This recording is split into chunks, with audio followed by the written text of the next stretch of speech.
Rais William Ruto hii leo ametia sahihi mswada wa fedha wa mwaka 2025-26 kuwa sheria hii leo katika ikulu ya Nairobi baada ya kupitishwa bungeni siku ya Alhamisi wiki iliyopita.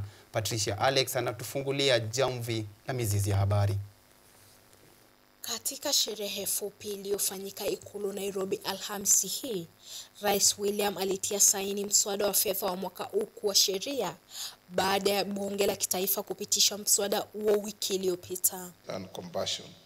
As the world mourns its colossal... Mswada huo unapendekeza marekebisho katika sheria ya kodi ya mapato, sheria ya kodi ya ongezeko la thamani, sheria ya taratibu za kodi, sheria ya ada na ushuru mbalimbali, sheria ya kodi ya dhahabu na sheria ya ushuru wa bidhaa za ndani. Education sector, Your Excellency, also gets a good share of 658.4 billion.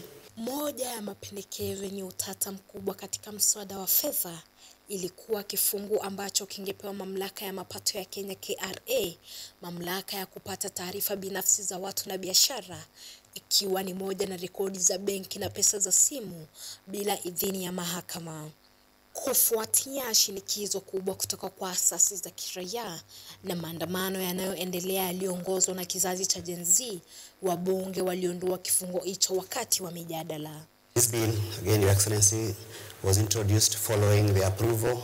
Haya yanajiri baada ya maandamano ya kumbukumbu ya Juni mwaka jana yaliyoongozwa na kizazi cha Gen Z ambayo yalisababisha sehemu za Nairobi kusimama kabisa. Yakirudia hisia za mwaka jana kuhusu mswada wa fedha, Ruto alilazimika kukataa kufuatia shinikizo kubwa la umma. Patricia